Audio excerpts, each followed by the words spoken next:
राहुल, काय झालं तुला? आज इतनी देर क्यों लगा रहा है तैयार होने में? आई देख ना, बाल बनी नहीं है। ला इधर दे। बाल नहीं बन रहे।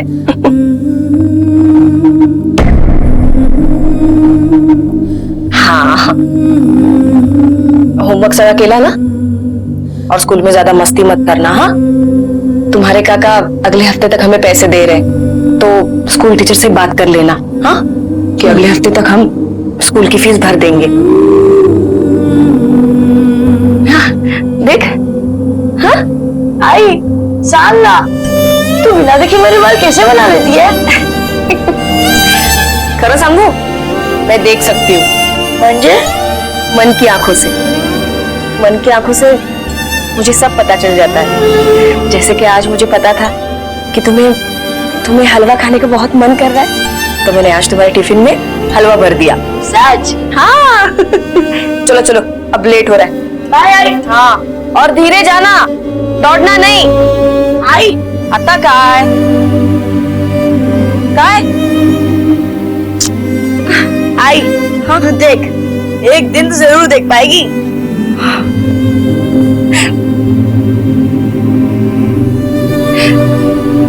मेरी आंखें तो तू है।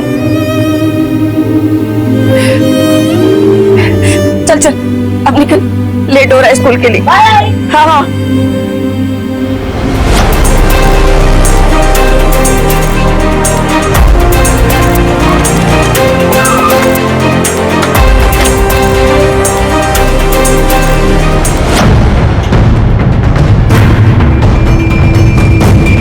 कौन हो सकता है बच्चा, और किसने इसे इतनी बेरहमी से मारा होगा? एक काम करो, आसपास का अच्छी तरह से मुआयना करो और बॉडी को पोस्टमार्टम के लिए भिजवा दो। सर, जिंदा जिस बच्चे की लाश मिली है उसकी उम्र तकरीबन 8 से 12 साल के बीच में। एक काम करो, आसपास के सभी पुलिस स्टेशन में लोगों का पता करो जिन्होंने अपने 8 से 12 साल तक के बच्चे की गुमशुदगी की रिपोर्ट लिखवाई हो, और उन्हें फौरन बॉडी की शिनाख्त करने के लिए बुलवा। हो सर।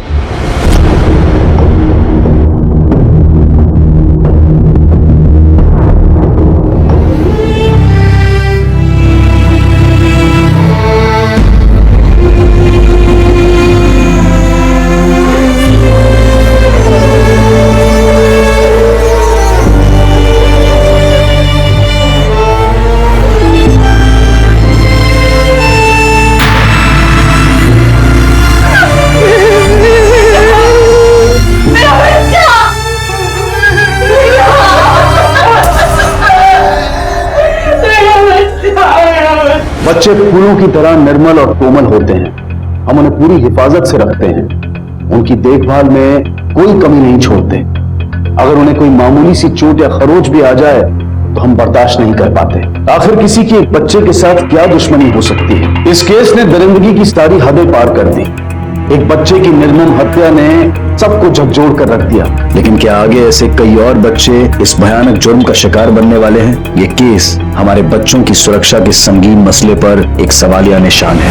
बच्चे की मौत लोअर बॉडी पार्ट डैमेज और एक्सेसिव की ब्लीडिंग की वजह से हुई है। बच्चा काफी दर्द से गुजरा होगा मरने के पहले। इसके लिए हाथ पांव पर रस्सी के निशान है।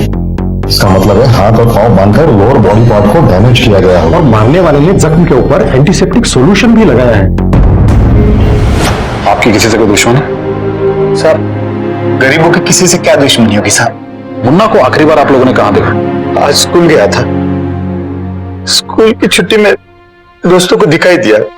इसके बाद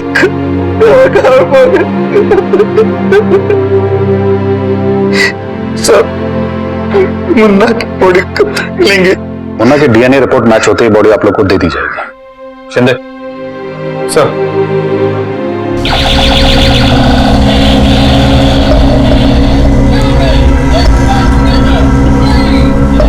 राहुल, बेटा, ये किस चीज की आवाज आ रही है? मेरे रोबोट की। रोबोट की? किसने दिया तुम्हें ये?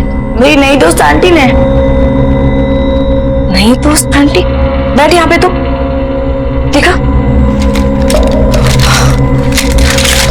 अरे ये क्या कर रही है? टूट जाएगा। देखो, ये जिस किस का भी है ना, उसे वापस कर देना, ठीक है? अरे ये क्या है? मैं उन्हें वापस नहीं दूंगा, उन्हें बुरा लग जाएगा। एक तो मैं कुछ मांगता हूँ तो तू दे नहीं पाती मुझे, और कोई और कुछ देता है तो भी मना कर देती है। देख, बकवास बंद कर। ये जिस किसका भी है ना वापस लौटा देना, समझा तू? तू बहुत बुरी आई, मुझे नहीं खाना है खाना वाना।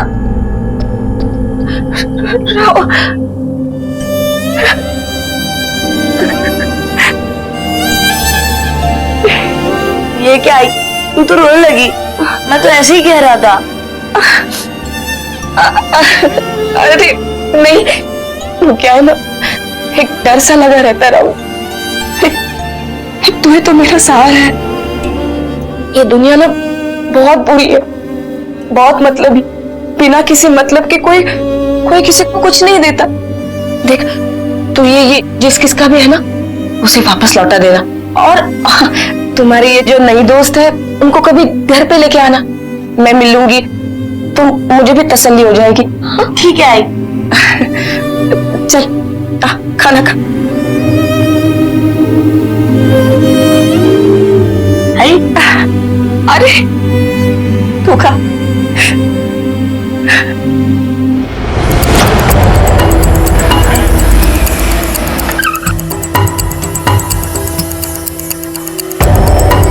सलाम साहब।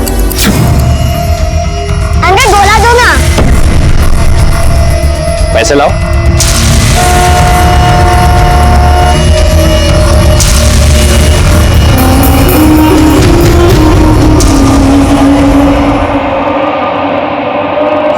सर मैं उसे देख नहीं पाया क्योंकि वो बहुत दूर खड़ा था। ठीक है, शिंदे ये आदमी अमीर है जो मुन्ना का इतना अच्छा दोस्त बन गया और उसे पैसे भी देता था।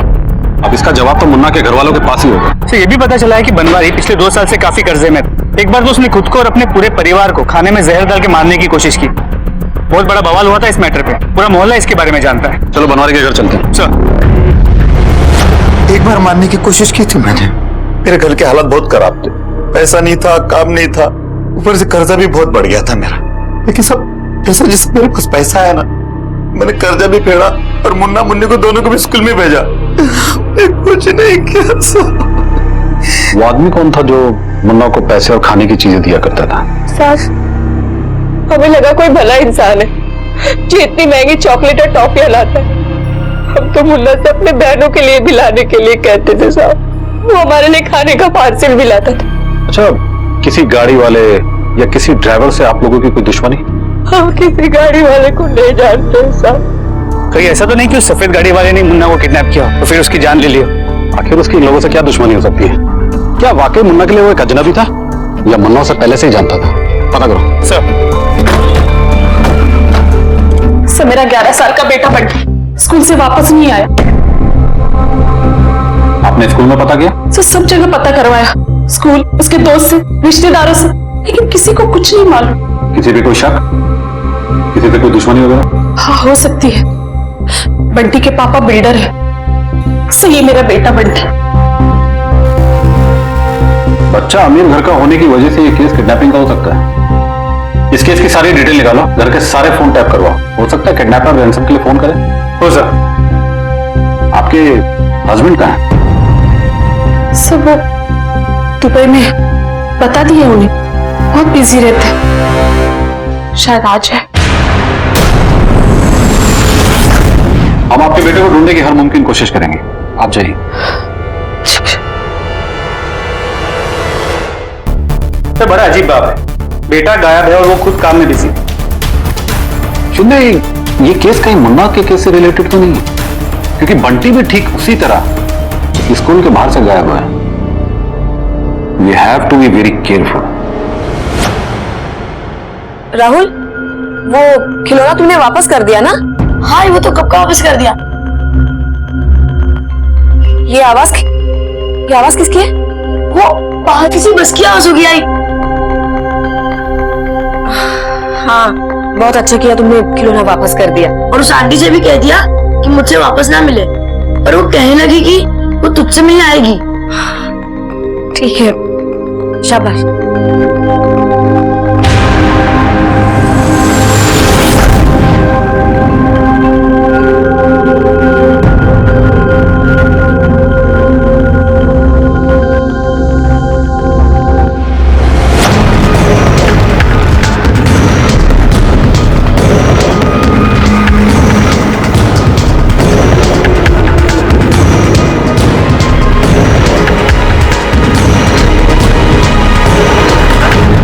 कुछ साल से कुछ हाथ नहीं लगा। शायद ये मामला बाहर का लगता है। सर ये बंटी के स्कूल का ड्राइवर है। बंटी को स्कूल तुम ही लाते ले जाते थे ना? हाँ सर। कहाँ गायब है वो? कहीं ऐसा तो नहीं कि तुम नहीं?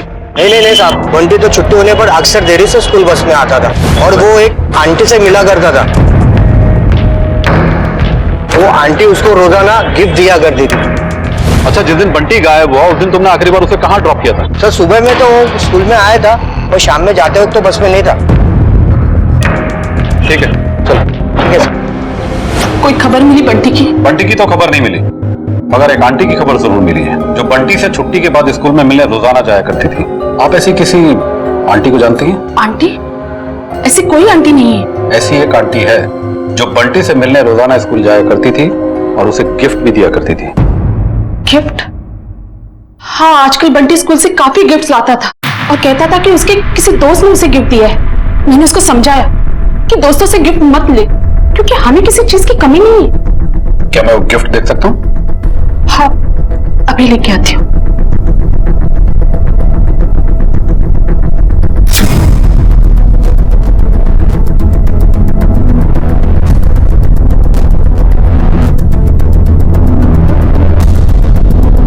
सर, ये है वो खिलौना। सब बंटी ने मुझे कभी किसी आंटी के बारे में कुछ नहीं बताया। आपके पति नहीं आए अभी तक? जी नहीं।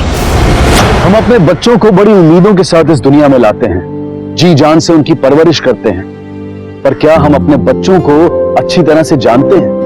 क्या हमारे बच्चे बेझिझक बिना किसी दबाव के अपने मन की सारी बातें हमें बताते हैं? कहीं हमारा डर, हमारा अनदेखापन उन्हें हमसे दूर तो नहीं कर रहा है? और अगर ऐसा है तो माता पिता को एक ऐसा वातावरण बच्चों को देना होगा जहां वो अपने मन की बात दूसरों से करने से पहले अपने माँ बाप से करें, और इसकी पहल भी पेरेंट्स को ही करनी होगी। हमारे बच्चे हमारी जिम्मेदारी है और उन्हें सही और गलत का फर्क बताना हमारा कर्तव्य है। और यहाँ इस केस में पुलिस भी अपने कर्तव्य से कोई समझौता नहीं कर रही थी।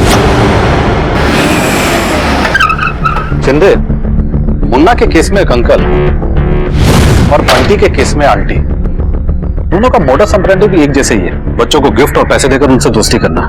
कहीं ऐसा तो नहीं ये दोनों एक साथ मिलकर ये काम कर रहे हैं? सर, उन दोनों को कोई जानता है नहीं, किसने भी देखा है काफी दूर से देखा है, तो स्केच नहीं बनवा पा रहे। आसपास के सभी थानों में पता करो, कहीं बच्चों की ऐसी गुमशुदगी की रिपोर्ट तो दर्ज नहीं कराई गई जिन्हें गिफ्ट और पैसे देकर किडनैप किया गया हो। अब ये केवल गिफ्ट ही हमारे पास हैं जो किडनैपर तक पहुंचा सकते हैं। पता करो गिफ्ट कौन से शॉप से लिए गए। सर,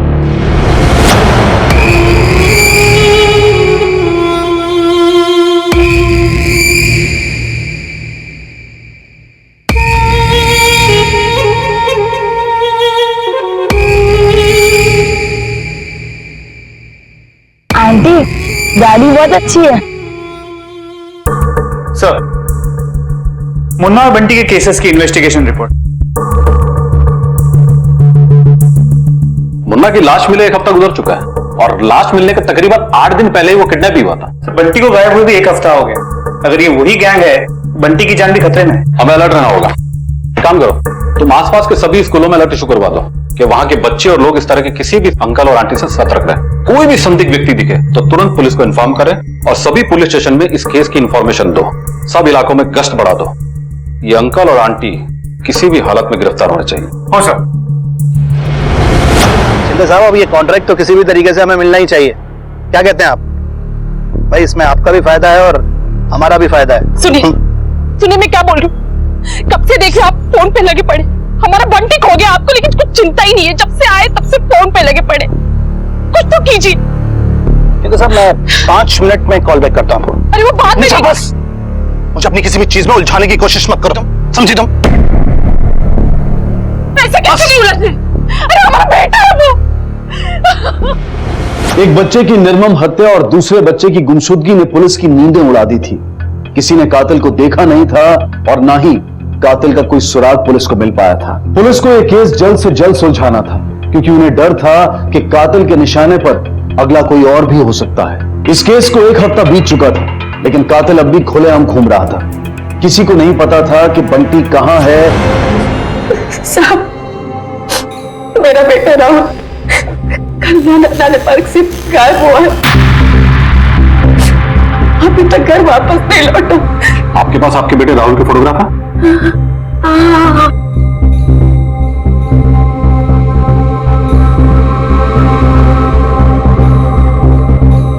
एक बात बताइए, आपके बेटे राहुल को आजकल कोई गिफ्ट दे रहा है? कोई अंकल या कोई आंटी? आपको कैसे पता?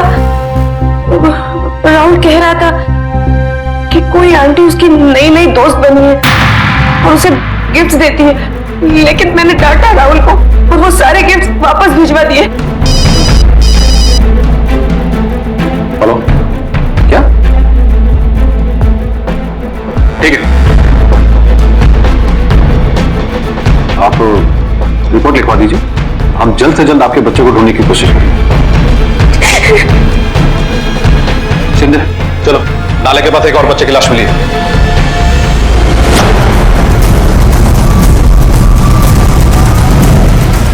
चलिए हटिए, चले पीछे हटिए, हटिए, हटिए, आगे गया ना, आगे आगे हटिए ना, हटिए आगे।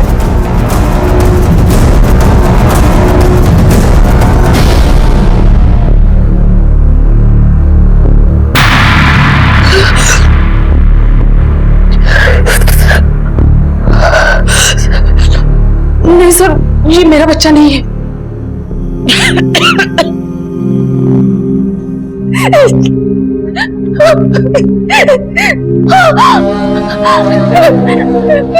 नहीं नहीं नहीं, ये मेरा बेटा नहीं है, ये मेरा राहुल नहीं है। मैं 12 साल से इसके बाल बना रही हूँ, ये मेरा राहुल नहीं है। इसके कान भी तो छोटे नहीं है।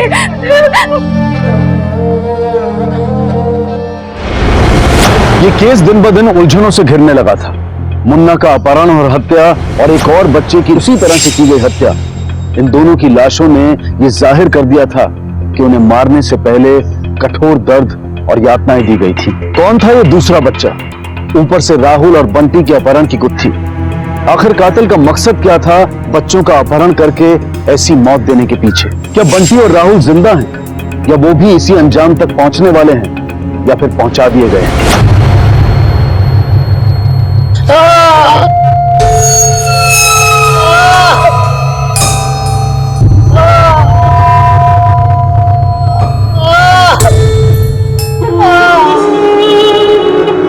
अंकल, उस रूम में किसकी आवाज आ रही है? खाना खा लो।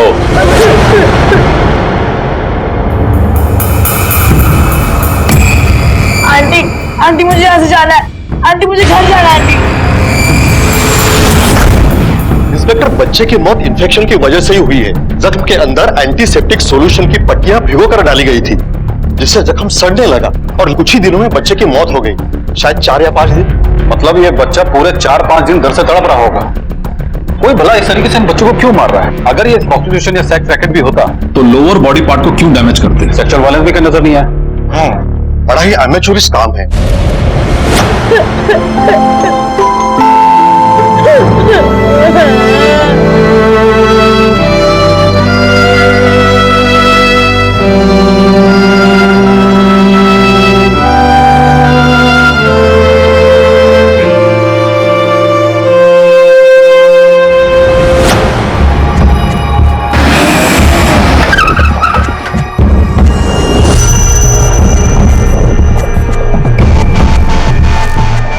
यस सर, ये गिफ्ट आप ही की शॉप से खरीदी गई है? देखता हूं सर। सर, पिछले हफ्ते हमारी दुकान से खरीदा गया है गिफ्ट। उस दिन की सीसीटीवी फुटेज होगी आपके पास? जी सर।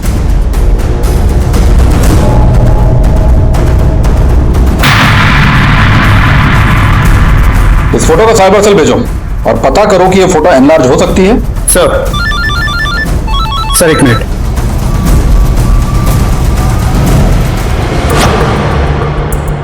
बंटी का पिता रोहित घर वापस आ गया, उसके बाद भी वैसे ही व्हाइट सिगारने जैसी हम ढूंढ रहे हैं। सर, मारने का तरीका बिल्कुल नागौरी गैंग की तरह है। हो सकता है उसने वो तरीका अपनाया हो ताकि शक उस पे ना आके नागौरी गैंग पे जाए। बुलाए रोहित त्रिपाठी को। सर,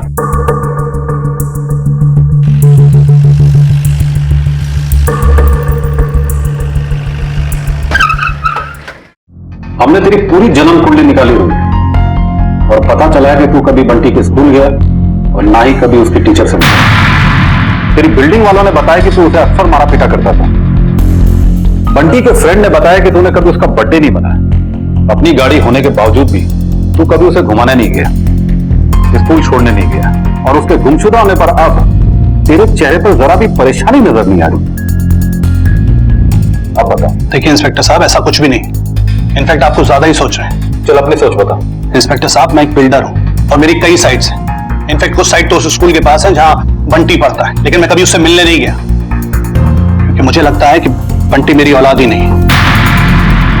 देखिए, मुझे ऐसा लगता है कि हमारे ऊपर वाले फ्लोर पे जो अखिलेश जोशी रहता है, बंटी उसका बेटा है। अब आप ही बताइए, मेरी बीवी निशा, वो हमेशा उस अखिलेश जोशी के यहाँ ही मिलती है। अखिलेश जोशी भी बंटी को बहुत प्यार करता है।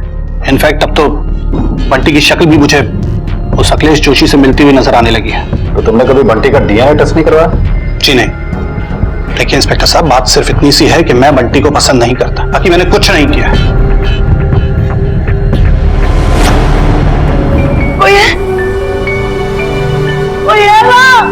मुझे यहाँ से बाहर निकालो, मुझे माँ के पास जाना, अपनी माँ के पास। मुझे यहाँ से बाहर निकालो, माँ के पास जाना है मुझे अपनी।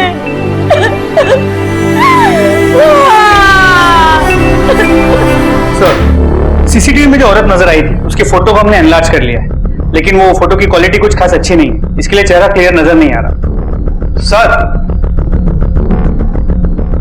सर ये बंसी है, इसने बच्चे की बॉडी को शनाख्त कर लिया है और ये उसे अच्छी तरह से जानता था। सलाम साहब। बोलो। सचिन अनाथ था साहब। क्या कर दिया? नुकसान का तेरा बाप भरेगा बे।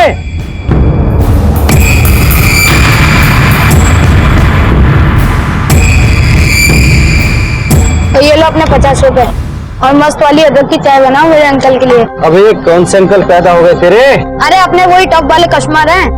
5 रुपए की चाय ना 50 रुपए में देते हैं। हाँ देखिए, सचिन दिन भर उसी अंकल की राह देखता रहता था साहब, और एक दिन कहीं चला गया। हम समझे कोई दूसरा काम पकड़ लिया होगा और अंकल के साथ चला गया होगा। उस अंकल की शक्ल याद है? हाँ साहब। शिंदे, इसका चार्ट इसको बुलवाओ। हो सर।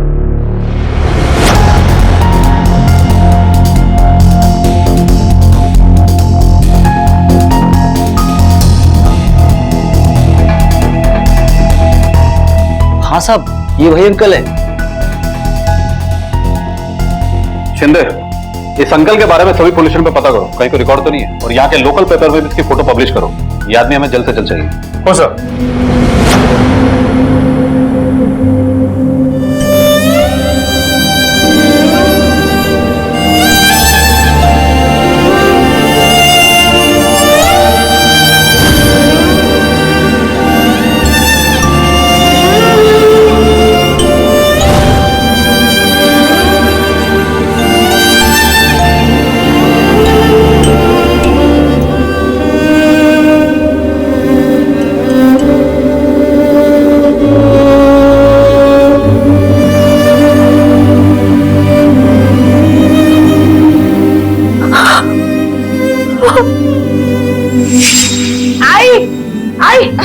आ गया तू? अरे ये सब छोड़, ये देख मैं तेरे लिए क्या लाया हूँ। क्या ये चश्मे कहाँ से लेके आया? अरे आई, पहले ये पेन के देख। अरे दिखा। नहीं दिखा। अरे किसने दिया, बोल ना, कहाँ से लेके आया? ये पेन अब कुछ दिखा? नहीं बाबा, नहीं दिखा। नहीं। आई तू देखना, एक दिन तू सब कुछ देख पाएगी। तू बैठ, देख, ऐसा कुछ नहीं होने वाला। अरे क्यों नहीं होगा? तुझे पता है इस शहर की सबसे बड़ी आई डॉक्टर मेरी अच्छी दोस्त बन गई है। कहानियां बनाना तो कोई तुझसे सीखे।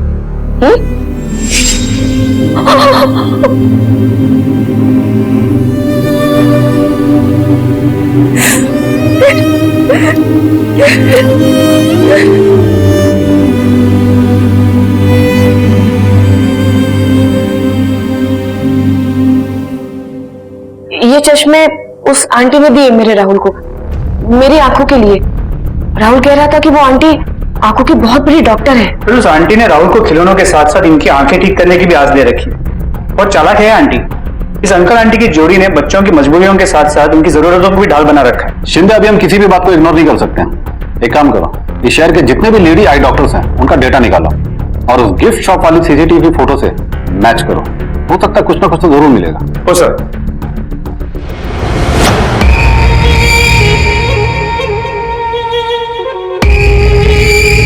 अंकल मुझे और इंजेक्शन मत मारो प्लीज अंकल, मुझे बहुत दर्द होता है, प्लीज मुझे मेरी माँ के पास जाना है। नहीं नहीं नहीं नहीं नहीं।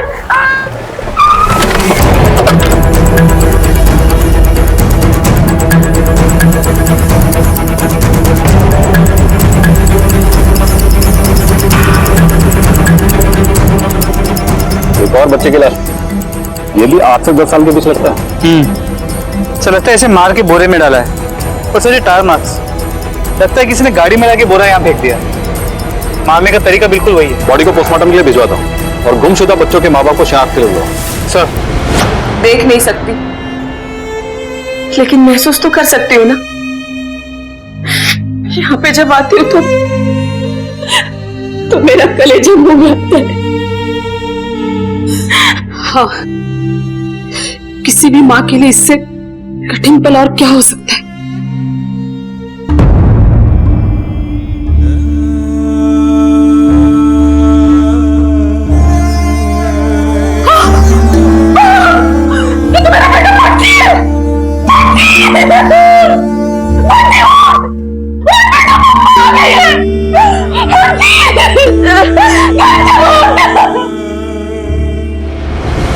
बच्चे की मौत लिंक काटने से हुई है। इसके लिए हाथ पांव पर रस्सी के निशान है। ये सिर्फ मुन्ना के केस में थी। इसका मतलब है हाथ और पांव बांधकर उसका लिंक काटा गया होगा और मारने वाले ने जख्म के ऊपर एंटीसेप्टिक सॉल्यूशन भी लगाया है। कातिल पहले बेरहमी से बच्चे का लिंक काटता है, फिर उस जगह पर एंटीसेप्टिक सॉल्यूशन लगाता है, बाद में मरने के लिए छोड़ देता है, चेहरा बिगाड़ देता है।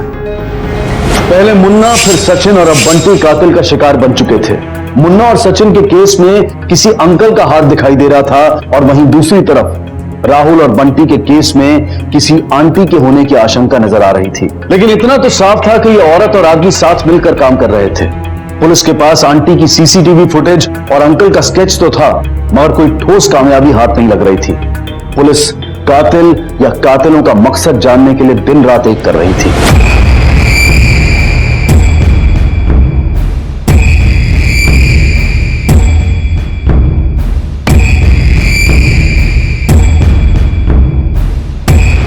हेवी डोज में एनेस्थीसिया के इंजेक्शन दिए गए थे और उसे काफी मात्रा में फीमेल हार्मोन के इंजेक्शन भी दिए गए थे। बच्चे के लिंक काटने के बाद भी उसे 3-4 दिन तक रोज कम मात्रा में एनेस्थीसिया के इंजेक्शन दिए गए थे। यह शायद इसलिए कि वो दर्द से कम तड़पे, और ग्लूकोज और खाने की मात्रा तो ये 3-4 दिनों में तो ना के बराबर थी। बच्चे को रॉन्ग ड्रग्स, स्टारवेशन और इंजुरी ने मार डाला। डॉक्टर, ये हार्मोनल इंजेक्शन क्या होता है? ये इंजेक्शन मेल की बॉडी में फीमेल के हार्मोन्स बढ़ाता है, जिससे मेल की बॉडी में फीमेल जैसे चेंजेस होते हैं। सारे विक्टिम्स लड़के ही, कोई क्यों इन मासूम बच्चों को ये इंजेक्शन दे रहा है? अच्छा डॉक्टर, इस तरह के हार्मोनल इंजेक्शन और एनेस्थीसिया किसी भी मेडिकल से आसानी से मिल जाते हैं? एनेस्थीसिया का इंजेक्शन तो सिर्फ डॉक्टर को ही मिलता है और हार्मोनल चेंजेस की दवाइयां सिर्फ प्रिस्क्रिप्शन पे ही मिलती है। सर कहीं ऐसा तो नहीं कि अंकल और आंटी के साथ लड़कों ने कोई बुरा बर्ताव किया और वो अपना बदला लड़कों के साथ इस तरह ले रही है? Thank you doctor. शिंदे, पता करो हार्मोनल इंजेक्शन कौन कौन सा मेडिकल में मिल रहे हैं और किस किसने खरीदा। सर यही है वो दुकान और यहीं पे आया था वो। ये आदमी आपके यहाँ पे आया था।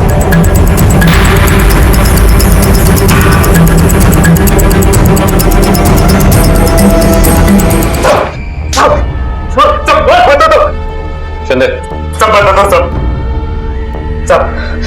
वो अंकल एनेस्थीसिया की दवाई लेने आए थे। वो खुद को डॉक्टर बता रहे थे साहब। उनको कोई अर्जेंट ऑपरेशन करना था ये बोल रहे थे। जब मेरे सेठ जी खाना खाने के लिए बाहर गए, वो फिर से आ गए और दवाई के बदले 10,000 रुपया देने का बोले। मैं लालच में आ गया साहब। वो 15 मिनट के बाद आया और मैंने पैसे लेकर दवाई दे दिया साहब। शिंदे, उस दिन उस टाइमिंग पे ये प्रमोद जिस मेडिकल में काम करता है उसके आसपास जितने भी एटीएम में ट्रांजैक्शन हुए उन सबकी डिटेल निकालो और सीसीटीवी फुटेज भी चेक करो। हो सर।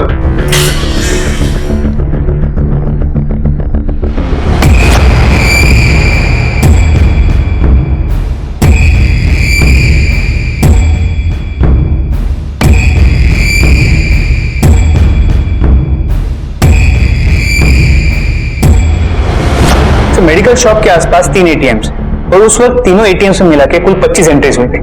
सर उनमें से इसे देखिए, इसकी शक्ल इस स्केच से मैच करती है। सर इसका नाम अमन माथुर है, पीएनसी बैंक का एम्प्लॉय, आजाद नगर में रहता है। इसके पास भी वैसी ही सफेद सीडान है जैसे आई विटनेसेस ने कहा था। अमन माथुर, चलो इस अमन माथुर को उठाते हैं।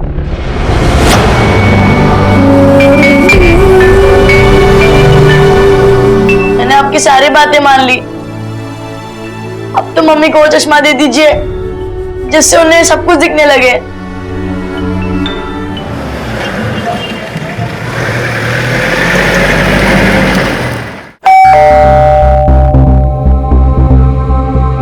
अमन माथुर वो तो नहीं है, कहाँ गया? उन्होंने संन्यास ले लिया है। 1 महीने से ज्यादा हो गया, मेरी उनसे मुलाकात भी नहीं हुई है। आपके पति ने संन्यास लिया और आपने उन्हें रोका तक नहीं? एक्चुअली वो बहुत ही जिद्दी किस्म के इंसान थे, किसी की भी नहीं सुनते। पिछले 1 साल में जो उनके अंदर बदलाव आया ना, उस वजह से उन्होंने मुझसे बात करना भी बंद कर दिया था। आप लोगों की कोई औलाद? हमारी शादी को 17 साल हो गए, लेकिन हमारी कोई औलाद नहीं है। आखिर क्या कहकर गए थे? कुछ नहीं, उन्होंने कहा कि मुझे गृहस्थ जीवन से संन्यास लेना है, इसीलिए मुझे नौकरी, घर, सब कुछ छोड़कर चले गए वो। और उनकी कार? कार तो वो अपने साथ ही लेकर गए हैं। कमाल का संन्यास लिया आपके पति ने। संन्यास लेने गए वो भी पूरे मोह माया के साजो सामान के साथ। शिंदे अमन माथुर के कॉल डिटेल चेक किए तो उसका नंबर पिछले 1 महीने से बंद है और कॉल रिकॉर्ड के मुताबिक उससे पहले उसके सारे कॉल्स ऑफिशियल कॉल्स थे। मुझे इस औरत पर भी शक हो रहा है। इसके फोन टैप करो और इस पर निगरानी रखो। अमर माथुर की कार को ट्रेस करो, सारे पेट्रोल पंप और सारे सिग्नल पे सीसीटीवी फुटेज चेक करो। हो सर।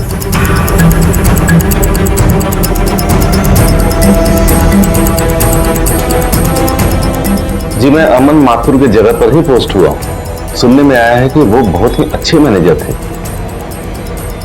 ठीक है, थैंक्स।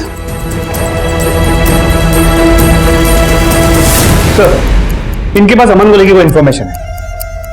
बोलो। मैंने कई बार अमन सर को लेडीज वॉशरूम में जाते हुए देखा है। एक बार तो मैंने उन्हें पकड़ लिया तो उल्टा मुझ पे भड़क पड़े। Sir ladies toilet gents toilet गंदा रखते हो, जाकर साफ करो उसको। मुझे तो लगता हाफिज की किसी लेडीज के साथ उनका चक्कर था। अमन सर का हम में से किसी के साथ कोई रिलेशन नहीं था। मगर न जाने क्यों साल भर पहले से उन्होंने आदमी के बजाय हमारे साथ रहना शुरू कर दिया था। पहले हमें अजीब सा लगा, मगर बाद में सब नॉर्मल लगने लगा। वो मेकअप के साथ साथ ज्वेलरी तक हमारे साथ डिस्कस करते थे। आपने उनसे इस चेंज की वजह नहीं पूछी? जी पूछा था तो उन्होंने बताया कि उनकी पत्नी हमेशा उनसे शिकायत करती है कि उनको औरतों की पसंद नापसंद के बारे में कुछ पता नहीं चलता। शायद उनका उनकी पत्नी के साथ कुछ ठीक नहीं था। वो बहुत वर्कहॉलिक है। नौकरी छोड़ने से 1 दिन पहले उन्होंने बहुत सा काम 1 दिन में कंप्लीट कर लिया था। कौन सा काम? आई थिंक कोई सीज प्रॉपर्टी वेरिफिकेशन की फाइल थी। ये हस्बैंड वाइफ का चक्कर कुछ समझ में नहीं आ रहा शिंदे। बात कुछ और ही है। हस्बैंड ऑफिस के लोगों को बेवकूफ बना रहा है और वाइफ हमें। अमन के घर का सच बाहर निकालो।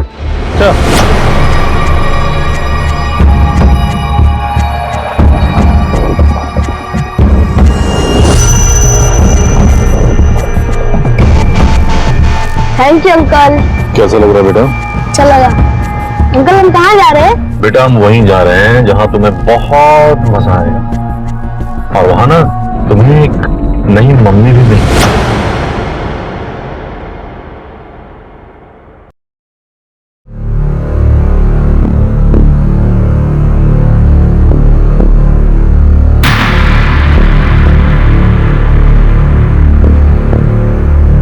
राहुल, वो खिलौना तुमने वापस कर दिया ना?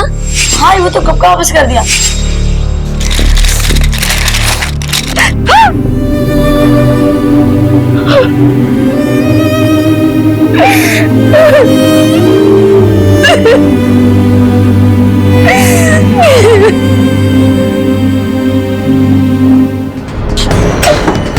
मिसेस माथुर, हमें आपके घर की तलाशी लेनी है। ये रहा सर्च वारंट। चलो पूरे घर को अच्छी तरह से छान मारो। अमन का कमरा कौन सा है? शिंदे। सर रुकिए, आप ऐसा कैसे कर सकते हैं सर?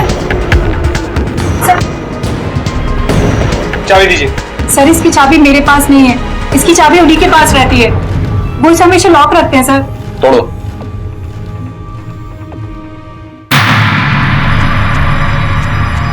ये कपड़े? ये सारा सामान आपका है? नहीं सर, मैं तो खुद सरप्राइज हूँ कि अमन की अलमारी में ये कपड़े कहाँ से आए। मिसेस माथुर, कहीं ऐसा तो नहीं आपके पति की लाइफ में कोई दूसरी औरत हो सकता है सर, क्योंकि पिछले 1 साल से उनका जो रवैया था ना, वो मुझसे ठीक से बात तक नहीं करते थे। सर कहीं ऐसा तो नहीं कि ये वही औरत है जो अमन के साथ मिलकर इन सारी घटनाओं को अंजाम दे रही है?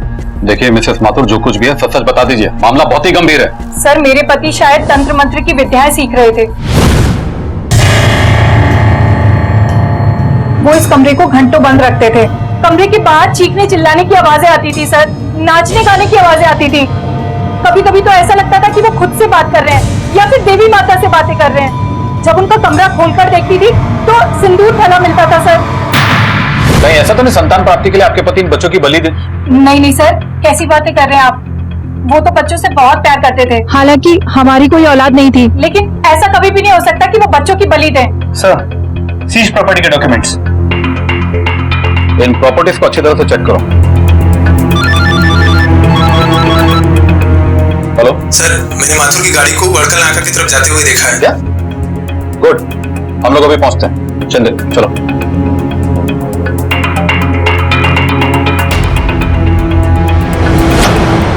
और कोई नहीं रहता क्या? बताता हूँ बेटा, अभी बताता हूँ। यहाँ ना बहुत लोग रहते हैं। मैं हूँ, तुम हो और तुम्हारे बहुत सारे दोस्त। मेरी मम्मी के पास जाना। नहीं बेटा, तुम अपनी मम्मी के पास नहीं जा सकते। अब तुम्हारी नई मम्मी तुम्हारे सामने आएगी।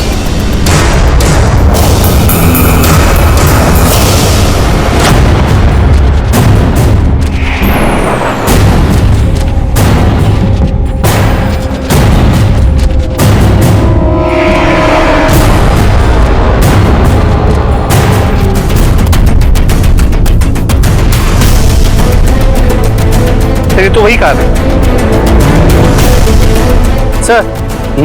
बैंक ने जो प्रॉपर्टी सीज की थी और जिसके पेपर्स हमें अमन के घर से मिले वो यहीं करीब है। कहाँ पर? सर यहीं सीधे। चलो।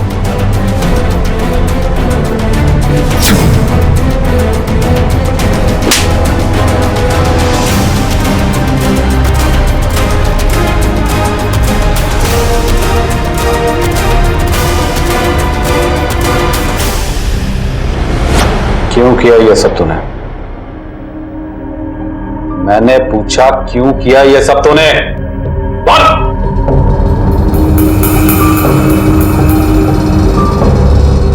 पता नहीं क्यों, मुझे भी नहीं पता। मेरे अंदर अचानक ही परिवर्तन होना शुरू हो गया। लड़कियों की हर चीज मुझे अच्छी लगने लगी। मैं किन्नर बनना चाहता था। फिर मैं किन्नरों की टोली में भर्ती होने भी गया था, पर उन्होंने हमें बहुत मारा। उन्होंने कहा किन्नर खुदा बनाते हैं, हम खुद नहीं बन सकते।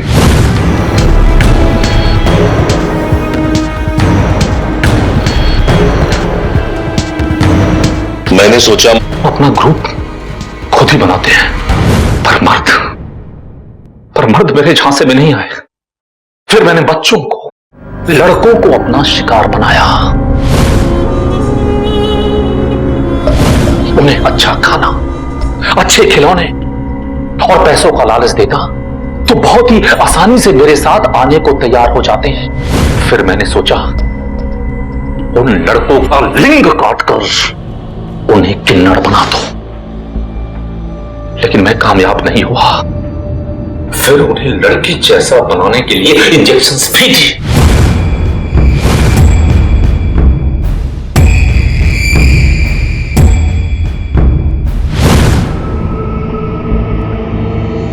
लेकिन तुझे उन मासूम बच्चों को इतनी दर्द भरी मौत देते हुए जरा भी दया नहीं आई? नहीं, मैं उन्हें मारना नहीं चाहता था।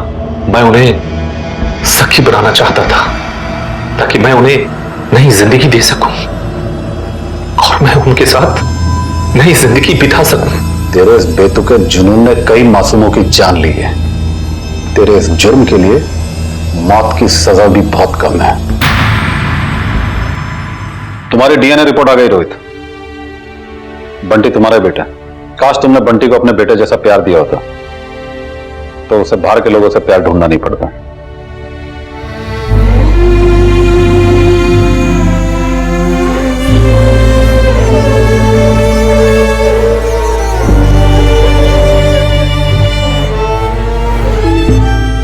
मेरी आंखें तो तू है बेटा।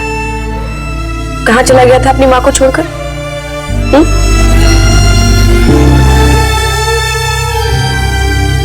इंसान का चेहरा नहीं बल्कि उसकी मानसिकता उसे अच्छा या बुरा बनाती है, उससे अच्छे या बुरे काम करवाती है। अमन के अंदर भी विकृत मानसिकता जन्म ले चुकी थी जिसने उसे बदल दिया और ऐसा जघन्य अपराध करने पर मजबूर कर दिया। अक्सर समाज के दबाव में आकर हम कुछ बातें छुपाने लगते हैं। अगर अमन ने भी अपनी सोच में आए इस बदलाव के बारे में अपनी पत्नी या किसी साइकियाट्रिस्ट से शेयर किया होता तो उसे एक सीधी राह मिलती और वो इतना घिनौना अपराध करने से बच जाता। दूसरी तरफ ये केस सभी माता पिताओं के लिए भी एक सीख है कि हम अपने बच्चों को अच्छी तरह से समझें, उनकी बातें सुने, उन्हें वक्त दें, उन्हें बाहर की दुनिया से अवगत कराएं और उन्हें हर पल सतर्क रहने की सीख दें। इसी विचार के साथ अब मैं अनूप सोनी आपसे विदा लेता हूं। फिर मुलाकात होगी अगले एपिसोड में एक और चौंका देने वाले केस के साथ। तब तक अपना और अपने परिवार का ख्याल रखें और देखते रहें क्राइम पेट्रोल डायल 100। सबक एक को सीख हम सबको। जय हिंद। नमस्कार, आदाब। क्राइम पेट्रोल डायल 100 के आज के एपिसोड में आप सबका स्वागत है। खूबसूरती देखने वाले की नजर में होती है, ऐसा हम कहते जरूर हैं, लेकिन अगर हम आज के विज्ञापनों को देखें तो ऐसा लगता है कि जैसे खूबसूरत ना होना कोई अपराध है। और सदियों से हमारी यही सोच रही है। शादी के बाजार में तो सिर्फ गोरे रंग की ही डिमांड है, तभी तो बिकते हैं ब्यूटी प्रोडक्ट्स और उन्हें बेचते हैं सुंदर हसीन चेहरे। लेकिन हम ये भूल जाते हैं कि इन सपनों को बेचते बेचते कई बार हम जुर्म के दरवाजे भी खोल देते हैं।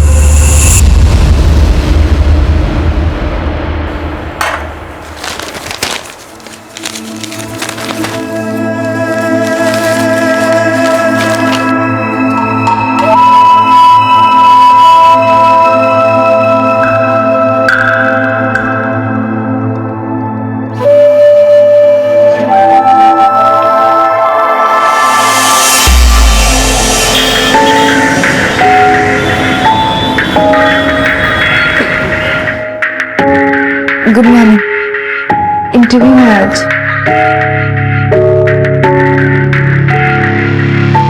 ये फाइल क्या दिख रही है, उसको देखना। देख, कॉन्फिडेंस तो देख उसका। शक्ल देखी नहीं और इंटरव्यू के लिए आई है। सेल्स के इंटरव्यू के लिए आई है क्या? अरे बैकएंड के लिए आए होंगे, पूछ ले। एक्सक्यूज मी, सेल्स का या बैकएंड? सेल्स।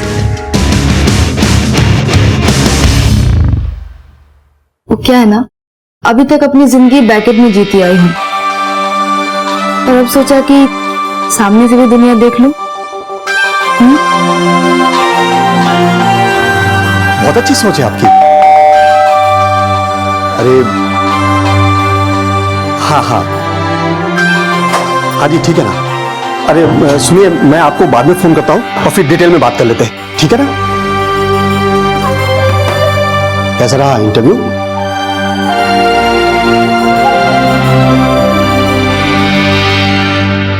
तो मेरी बात मान ले, अभी नौकरी वोकरी का चक्कर छोड़, सीधा शादी कर ले। मुझे एक और ना नहीं सुनी पापा। अरे ना नहीं है, ये देख शुरुआत से हाँ है। अब तू खुद ही पढ़ के देख ले। उन्हें छोटी और सावली लड़की ही चाहिए। तो बेटे में ही खोट होगी ना पापा। तू ना अपनी ये सोच, अगर इसी अकड़ में रही ना तो उम्र ढल जाएगी, 30-32 की हो जाएगी, फिर कौन करेगा तुझसे शादी? सुन, मैंने तय कर लिया है, रिश्ता अच्छा है, तेरी शादी यही होगी बस। मतलब आपको अच्छा लगता है ना पापा, मेरी बेइज्जती होती है बार बार? मुझे नहीं करनी है कोई शादी। तेरी शादी यही होगी बस, अब और कोई सवाल नहीं, ठीक है?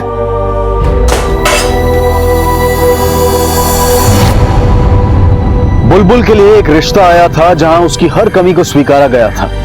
क्या वो लोग वाकई दिल के बड़े थे या फिर इसके पीछे कोई ऐसी वजह थी जिसका किसी को कोई अंदाजा नहीं था।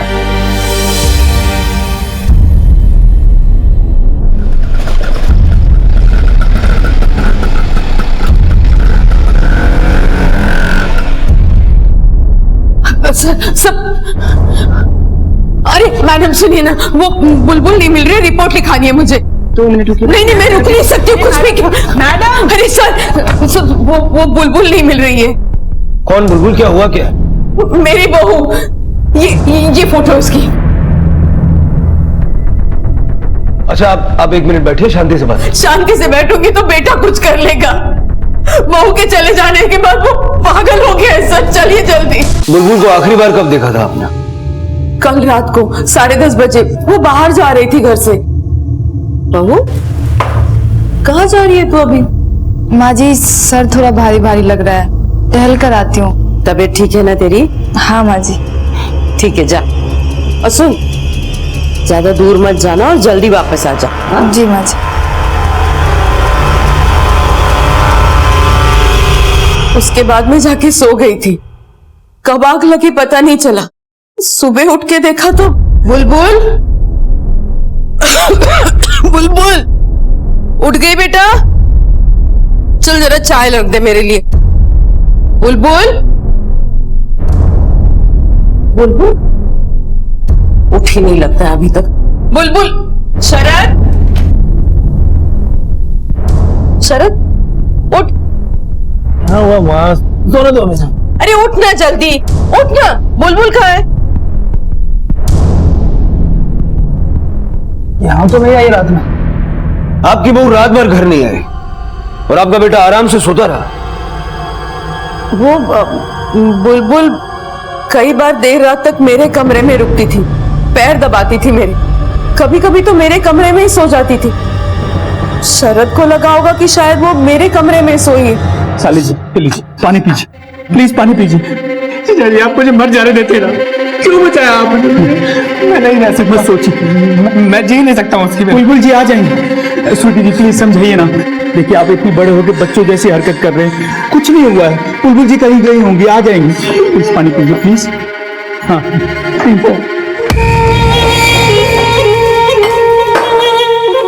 क्या ड्रामा लगा रखा है? सारा घर सर पे उठा रखा है। स्वीटी जी आप साले साहब का दर्द नहीं समझती। दर्द हुआ जब भाई बहन आपस में बात कर रहे हैं तो तुम बीच में अपना भोंपू क्यों बजा रहे हो? उठ गया, जाओ जाके संभालो अपना डिपार्टमेंट।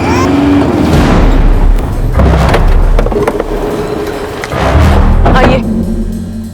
तो पागल है क्या? ये सब हरकतें करने की क्या जरूरत है? ये है मेरा बेटा बुलबुल, इसी की पत्नी से।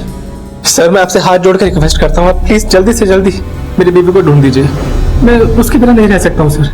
तुम दोनों में कोई लड़ाई हुई थी?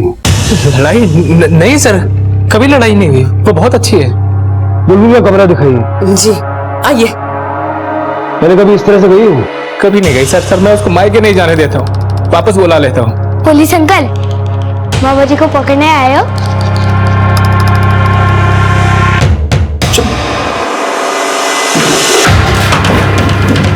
देखिए चाबी दीजिए। ये लीजिए। सर कल रात को जब बुलबुल टहलने गई थी तो उस समय मैं अपना नेल पेंट हटा रही थी और उसके बाद मैं सोने चली गई। वो एक्चुअली टाइम पे सोना पड़ता है ना, मैं थोड़ी हेल्थ कॉन्शियस हूँ वरना डार्क सर्कल्स आ जाते हैं। और आप? सर मैं इनका जीजा हूँ, मतलब स्वीटी जी मेरी पत्नी है। तो आपको कब पता चला कि बुलबुल घर पर नहीं है? सर सुबह सुबह मम्मी जी की आवाज सुनकर मेरी नींद खुल गई थी। चोरी हुई है। अरे गहने नहीं है इसमें, कौन चुरा के लेके गया? सर बुलबुल के गहने थे इसमें और मेरी बहू और उसके गहने को लेकर चला गया सर।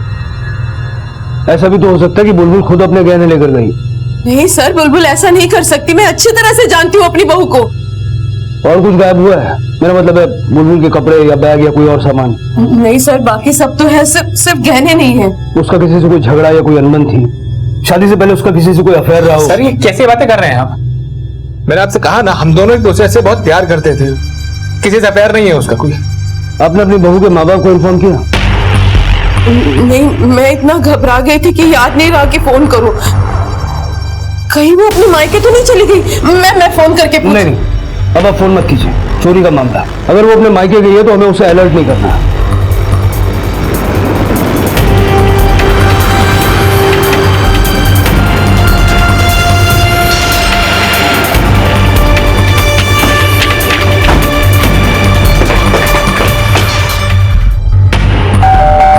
कैसी बकवास कर रहे हैं आप? हमारी बेटी गहने लेकर भाग गई है और यहाँ आई है। बुलबुल कल रात से घर नहीं लौटी है, यहाँ आई भी हो सकती है। हमें आपके घर की तलाशी लेनी है। हाँ हाँ ठीक है, बक्से सिंदूक सब छान लीजिए, चाहे तो मेरे पैंट शर्ट का पॉकेट भी। विजय सर। इंस्पेक्टर साहब, हमारी बेटी बुलबुल कल रात से घर नहीं लौटी, इस बारे में तो हमें कुछ नहीं पता। आपकी बेटी अपने ससुराल में खुश थी? बिल्कुल खुश थी सर। अरे उसके ससुराल वाले उसे बहुत प्यार से रखते थे। अरे ये क्या कर रही है तू? अरे माँ करने दीजिए ना। छोड़िए साहब, मायके आई है ना, आराम कर। छोड़। हाँ, ससुराल में माँ जी कोई भी काम नहीं करने देती हैं। मतलब घर का काम करने के लिए तो तरस गई हूँ मैं। अच्छा, इस सास से मेरी शिकायत करेगी कि माँ काम करवाती है। छोड़िए सब। माँ जानती है एक बात, मैं शादी नहीं करना चाहती थी, और अब लगता है कि आप लोगों ने जो भी किया ना, मेरे अच्छे के लिए किया। ससुराल वाली तो कोई फीलिंग ही नहीं होती माँ वहाँ पे।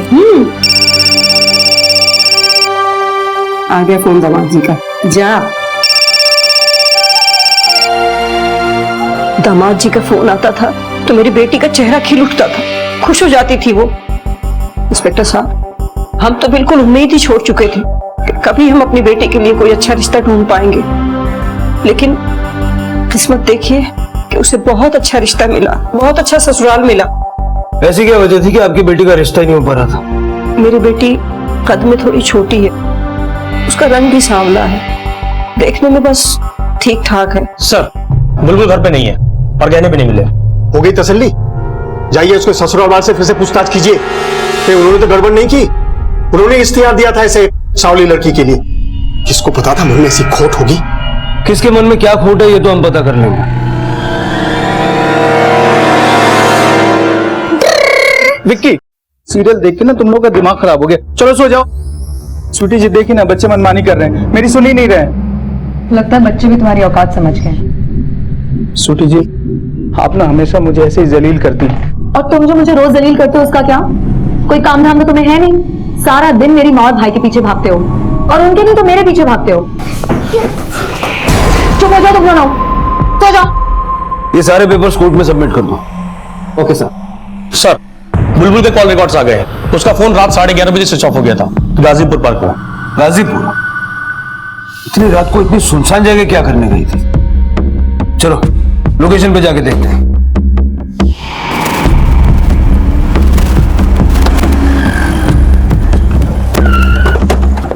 विजय, पूरा पार्क छान मारो, चारों तरफ देखो, सबसे पूछताछ करो।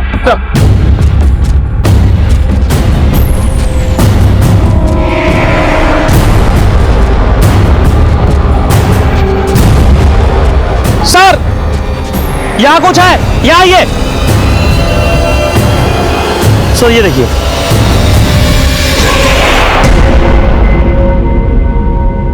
साले साहब लीजिए, थोड़ा सा खाना खा लीजिए। कब तक उदास बैठे रहेंगे? आपको खाना खिला के रहूंगा, लीजिए। जीजा जी मत जिद कीजिए, मना किया ना मैंने नहीं खाना। लेके जाइए खाना यहाँ से। थोड़ा तो खाना खा लीजिए। मम्मी जी देखिए, खाना नहीं खा रहे हैं, समझाइए आप। जी जी, जरा फोन देखिए किसका है। जी मम्मी जी। नहीं खाना है ना खाना, मत खा। मैं भी देखती हूँ कितने दिन भूखा रहेगा तू बहू के लिए। रहूंगा माँ, भूखा रहूंगा बुलबुल के लिए, क्योंकि सच्चा प्यार किया है मैंने उससे। मम्मी जी, पुलिस स्टेशन से कॉल आया है, उनको कोई लाश मिली है, फौरन थाने बुलाया है।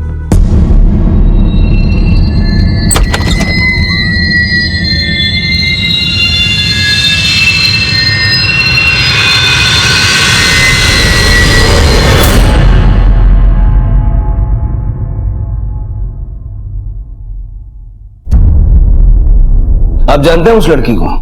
हाँ, वो हमारे घर के सामने जो पार्लर है वहाँ काम करती थी। सर, 1-2 बार गली में देखा है उसे। लेकिन सर मुझे ये समझ नहीं आ रहा है कि इस बात का बुलबुल से क्या कनेक्शन है। वो तो हमें अभी नहीं पता। इस लड़की की लाश हमें गाजीपुर पार्क में मिली, वहीं जहां पर बुलबुल के फोन की लास्ट लोकेशन है। उसके बाद बुलबुल का फोन स्विच ऑफ हो गया। मुझे एक बात बताइए, बुलबुल गाजीपुर क्यों गई होगी? गाजीपुर? पर उस दिन जब रात को वो घर से निकली थी तो कह रही थी सर दर्द कर रहा है, टहल के आती हूँ, और कुछ नहीं बताया था उसने। बुलबुल जानती थी इस लड़की को? नहीं, वैसे पार्लर की लड़कियों से ज्यादा बोलचाल नहीं थी उसकी। क्या नाम है पार्लर का जहाँ ये लड़की काम करती थी? क्या तुम बता सकते हो कि नैन्सी गाजीपुर के पार्क में क्या करने गई थी? सर नैन्सी अक्सर वहाँ जाया करती थी, रात में वहाँ ज्यादा लोग नहीं होते थे और उसे पार्क में अकेले बैठना बहुत अच्छा लगता था। लेकिन इस एरिया में भी तो काफी सारे पार्क्स हैं, फिर वहीं क्यों? सर बस कभी पूछ लो तो बोलती थी कि बस पार्क में उसे अकेले बैठे रहना अच्छा लगता है। नैन्सी के बारे में कुछ और बता सकती हो? मेरा मतलब है उसका परिवार या रिलेटिव्स जो कोई यहाँ रहता हो। ऐसे तो हम लोग नेपाल के हैं साहब, लेकिन आजमगढ़ में आकर काम करते कई साल हो गए। फिर नैन्सी दिल्ली में आ गई और ब्यूटी पार्लर का काम करने लगी। हमारी एक लौती सहारा थी साहब। ऐसे कैसे हो गया हमारे साथ? बहुत अच्छी बेटी थी साहब, बहुत अच्छी बेटी थी। सर नैन्सी बहुत अच्छी लड़की थी सर मगर मैं बताती हूँ सर। वैसे तो नैन्सी बहुत अच्छी लड़की थी, लेकिन थोड़ा चक्कर में पड़ी हुई थी। कैसे चक्कर? पता नहीं सर, हमेशा फोन पे लगी रहती थी या तो फिर शाम को कहीं घूमने चली जाती थी। सर नैन्सी ऐसी वैसी लड़की नहीं थी, वो दिल की बहुत अच्छी थी सर। वो देखने में सुंदर थी ना, तभी मोहल्ले के सारे लड़के उसके पीछे पड़े रहते थे। और नैन्सी का बुलबुल से क्या कनेक्शन था? बुलबुल? ये नाम तो हमने पहली बार सुना है। सर बुलबुल आती थी यहाँ पे पार्लर में कभी कभी। एक दिन तो अपनी ननद के साथ भी आई थी यहाँ पे, और वो नैन्सी को तो बहुत अच्छे से ट्रीट करते थे। एक दिन जब नैन्सी रो रही थी ना सर, तो बुलबुल ने इसे बहुत अच्छे से समझाया, और जब तक समझाया जब तक वो चुप नहीं हुई। पर नैन्सी भी ना पता नहीं आजकल क्यों परेशान रहती थी। वो नैन्सी के कलीग ने हमें बताया कि नैन्सी कुछ दिनों से परेशान चल रही थी। क्या परेशानी थी उसे? इसके बारे में हमें कुछ नहीं पता साहब। लेकिन कल रात में नैन्सी का फोन आया था साहब। क्या कहा उसने? कुछ बताया क्या परेशानी उसे? कह रही थी कि हमारी बहुत याद आ रही थी और उसे बड़ा शहर नहीं अच्छा लग रहा था साहब। इससे ज्यादा कुछ नहीं बोली, कुछ नहीं कहा साहब। सर बुलबुल का गाजीपुर पार्क में होना और नैन्सी की लाश का गाजीपुर पार्क से मिलना, दोनों कड़ी आपस में मिलती हैं सर। पोस्टमार्टम की रिपोर्ट के हिसाब से नैन्सी का खून 12 बजे हुआ, और उसी लोकेशन पर बुलबुल का फोन ठीक आधे घंटे पहले ऑफ हुआ। लेकिन सर दोनों के बीच में क्या कनेक्शन हो सकता है? विजय, उस पार्लर के ओनर के मुताबिक नैन्सी हमेशा फोन पे लगी रहती थी। हो सकता है किसी लड़के से प्यार हो गया हो सकता है कि वो उससे मिलने गई हो, पार्क में उसका झगड़ा हुआ हो, और उस झगड़े में उस लड़के ने नैन्सी को मार दिया। लेकिन सर बुलबुल वो वहां पर क्यों थी? बुलबुल का गहने लेकर गायब हो जाना और उसी स्पॉट पर मौजूद होना जहां पर एक मर्डर हुआ है, इससे इतना तो तय हो जाता है कि बुलबुल का गायब होना और नैन्सी का मर्डर केस, इन दोनों में आपस में कुछ ना कुछ कनेक्शन तो है। हो सकता है ये बुलबुल ने किया हो। नैन्सी के कॉल रिकॉर्ड निकालो, शायद कोई क्लू मिले। सर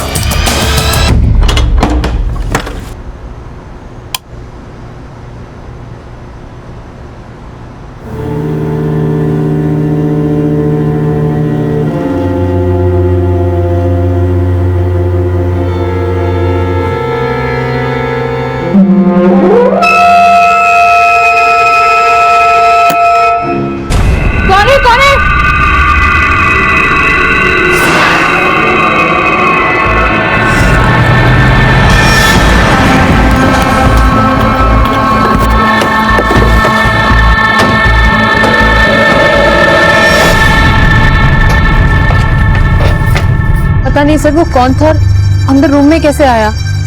वो अचानक से रूम से बाहर निकल के भागा सर। फोर्स एंट्री की कोई निशान नहीं यहाँ पर। इसका मतलब ये जो कोई भी है उसके पास तुम्हारे कमरे की डुप्लीकेट चाबी है। तुमने या नैन्सी ने कभी किसी को चाबी दी थी? नहीं सर। आपने दी थी? सर एक चाबी थी मेरे पास, तो मैं इनको दे दिया। ये आदमी था या औरत? Sir I am so sorry, लेकिन ये सब इतनी तेजी से हो गया मुझे पता ही नहीं चला कि कौन था सर। सर क्या था इस कमरे में जो ढूंढने के लिए वो आया था? तो नैन्सी के मर्डर से रिलेटेड तो कुछ नहीं था। मुझे एक काम करो, सारा कमरा अच्छे से चेक करो। सर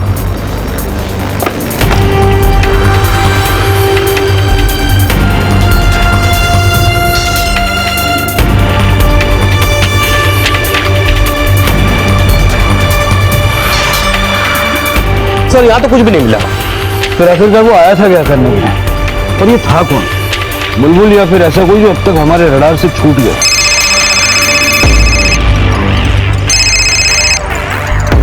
हेलो, ठीक है सर, नैन्सी के कॉल रिकॉर्ड्स आ गए।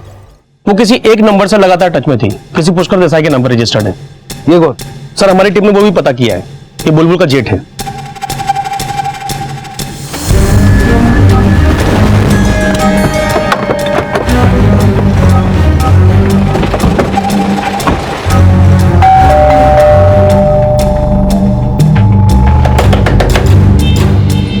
विजय पीछे देख। सर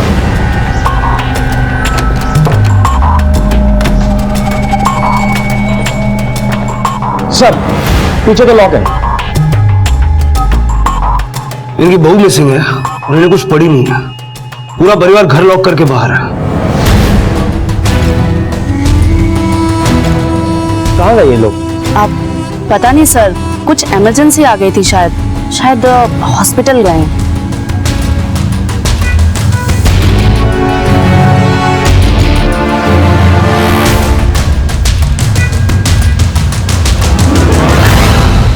साहब वो बुलबुल के यूं गायब होने का दर्द मेरा बेटा सह नहीं पाया और उसने अपने आप को मारने की कोशिश की। मेरे माँ से बड़ी झूठी दुनिया में ढूंढने पे भी नहीं मिलेगी। जब तक हमें ये बात का पता चलता वो अपनी नसें काट चुका था सर।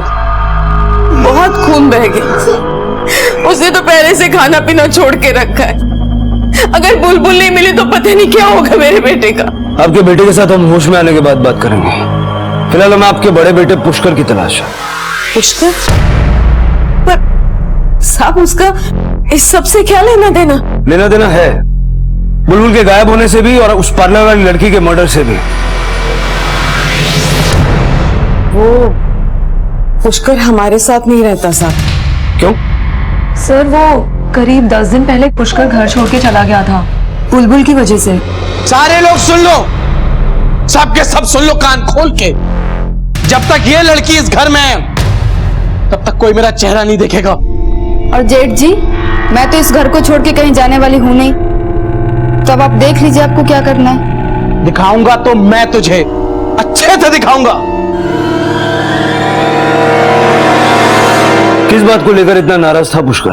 सर उसे पीने की लत लग गई थी और बुलबुल ने घर पे पीने से उसे साफ मना कर दिया था। अब कहाँ रहता पुष्कर? वो अपने एक दोस्त के साथ विनोद नगर में। लेकिन सर वो घर पे नहीं मिलेगा आपको, सारा दिन दारू के अड्डे पे ही पड़ा रहता है। सर कहीं पुष्कर और नैन्सी के बीच में कोई चक्कर तो नहीं था?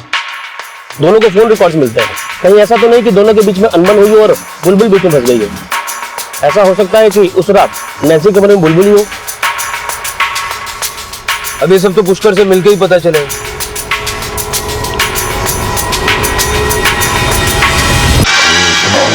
पुष्कर तेरा ही नाम है? मेरे बाप ने तो यही रखा है। आपको मेरे नाम से आपको क्या काम? तेरी चढ़ी हुई थोड़ी शराब उतारनी है, फिर थोड़ी गपशप करनी है नैन्सी और बुलबुल के बारे में। किसका नाम ले लिया साहब? नशा पानी हो गया, मेरे को ना वापस पीना पड़ेगा। बुलबुल गायब है।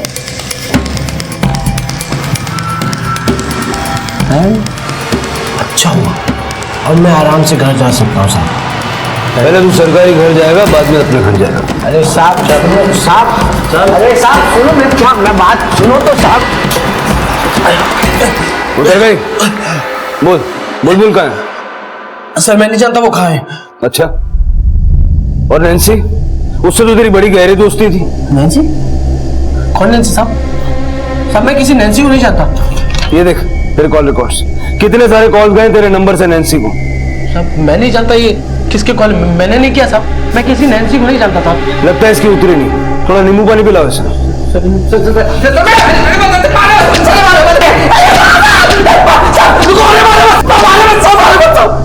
मैं नहीं जानता साहब कि मेरे फोन से उसको कॉल कैसे गया साहब। मैं नहीं जानता किसी नैन्सी को, मैंने किसी नैन्सी को कोई कॉल नहीं किया साहब। मान लेता हूँ कि ये सारे कॉल्स अपने आप गए। ये बता, बुलबुल से तेरी क्या प्रॉब्लम था? सर वो नासूर थी, हमेशा मुझे परेशान किया करती थी। तू क्या कर रही है? तू क्या कर रही है? हिम्मत कैसे फिर बोतल तू ये जैसी है उतनी ही रहना, वरना मसल के रख दूंगा तुझे। जेठ जी, कद में छोटी हूँ, हिम्मत में नहीं, और मैं डरने वालों में से नहीं हूँ। और अगर जहर पीना ही है ना तो एक ही दिन पी लीजिए, ये रोज रोज पीने का तमाशा क्यों? मेरे रहते हुए ये सब नहीं चलेगा। साहब मुझे शराब की लत है और वो मुझसे नहीं छूट सकती साहब, मैं बहुत आगे निकल चुका हूँ। साहब मैं एक सच बताता हूँ, बुलबुल को और किसी भी नैन्सी को मैंने कुछ भी नहीं किया साहब, कुछ भी नहीं किया। सर ये पुष्कर झूठ बोल रहा है, कॉल रिकॉर्ड कैसे गलत हो सकते हैं? बुलबुल से नफरत करने की वजह थी इसके पास। हो सकता है नैन्सी से कुछ पंगा हुआ हो और नैन्सी को ठिकाने लगाते वक्त बुलबुल वहां आ गई हो। और बुलबुल कभी गलत होते हुए देख नहीं सकती, इसलिए पुष्कर ने या तो उसे मार दिया या फिर किडनैप करके कहीं रखा है। लेकिन सर इतना तोड़ने के बाद भी पुष्कर अपनी बात पे क्यों अड़ा हुआ है? 21 अगस्त की रात को जब बुलबुल गायब हुई और नैन्सी का मर्डर हुआ, पता करो तब पुष्कर कहाँ था। अगर फोन पे इतनी बातें करते थे तो कभी ना कभी तो मिले होंगे, किसी न किसी ने तो इन्हें मिलते हुए देखा होगा। सर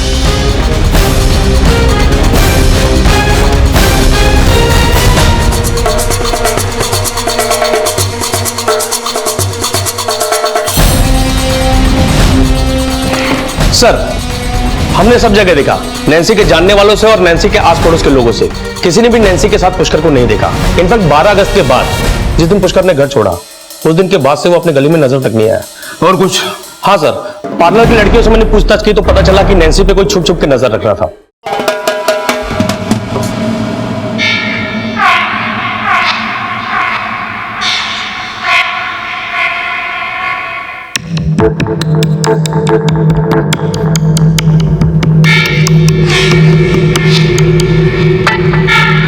कुछ बताया उन्होंने किसको देखा था?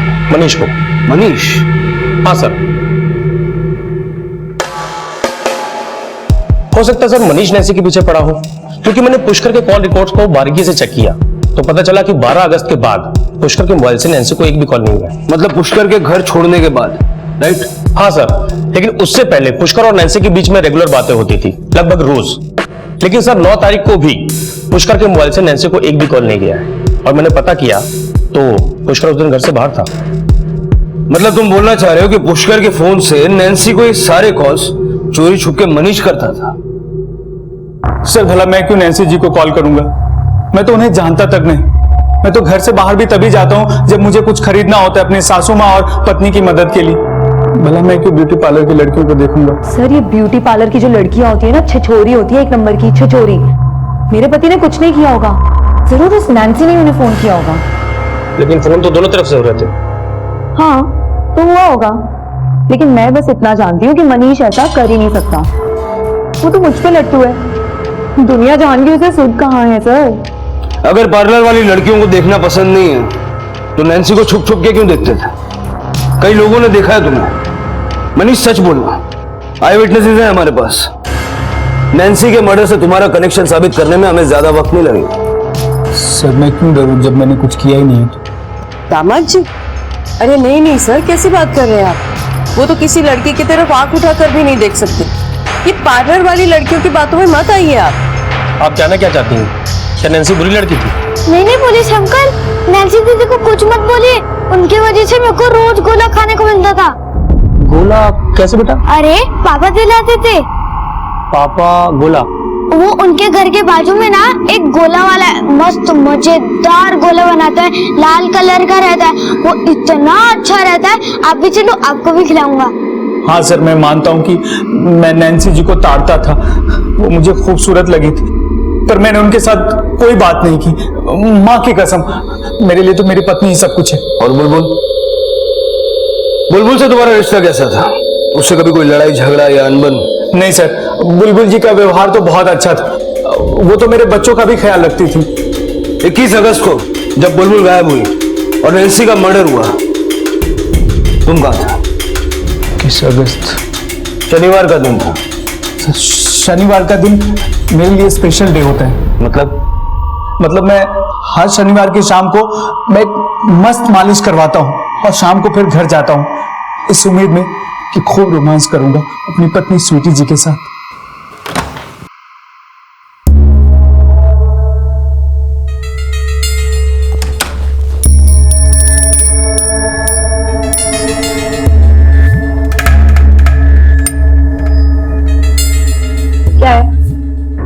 सैटरडे है ना?